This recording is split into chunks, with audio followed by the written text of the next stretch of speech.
दूसरा ध्यान प्राण का ध्यान जो हमारे शरीर में दौड़ रहा है, रक्तवाहिनी नाड़ी में, प्राणवाहिनी नाड़ी में, उस समय में, उस स्थान में, स्नायु संस्थान में जो प्राण प्रवाहित हो रहा है और प्राण के जो केंद्र है उससे सूर्य प्रतिष्ठित हो रहा है। और एक ध्यान चित्त का ध्यान है। चित्त की प्रत्येक परत में सूर्य हमारे कर्म बीजों को दग्ध कर रहा है। सूर्य के प्रकाश से कर्म बीज दग्ध हो रहे हैं और सूर्य के प्रकाश गायत्री के तेज से हमारा चित्त भर उठा है। ऐसे ध्यान का मतलब होता है कुछ निहितार्थ निकलता है और ध्यान जब प्रगाढ़ होने लगता है, खास तौर पर प्राण का ध्यान और चित्त का ध्यान, उसी में डूब गए उस चिंतन में, उस भाव में, तो यूँ समझ लें कि एक मंद प्रकाश आपके आसपास और कमरे में छाने लगता है और धीरे धीरे तीव्र होता चला जाता है। यह है गायत्री साधना की विधिवत विधि।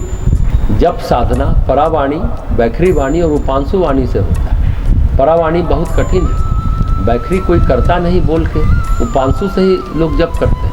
ज़्यादा से ज़्यादा पश्चंती तक पहुंचा जा सकता है। परावाणी तो कोई बिरले सौभाग्यशाली को मिलती है जिससे वो जप कर सकते हैं, ज्ञानियों की बात है। वैखरी से यानी जोर जोर से बोलकर घंटों कौन करेगा, वो व्यवहारिक भी नहीं। उपांशु जप होठ और जीभ से करते हैं, अपने अंदर वो ऊर्जा, वो कंपन गुंजायमान रहती है। पश्चंती का मतलब है जप जो चल रहा है श्वासों के लय के साथ और आप उसे देख रहे हैं, उस प्रकाश का अवगाहन कर रहे हैं। श्वास लेते समय पूरा मंत्र और श्वास छोड़ते समय पूरा मंत्र। जैसे गायत्री के 3 चरण हैं, 3 चरण में एक चरण श्वास लेते समय, फिर ठहरते समय दूसरा चरण, फिर श्वास छोड़ते समय तीसरा चरण। यह है पश्चंती वाणी का तरीका जप करने का। परावाणी में आत्मा से जप होता है, उसे मानसिक नहीं कहेंगे। मानसिक जप पश्चंती जप हुआ।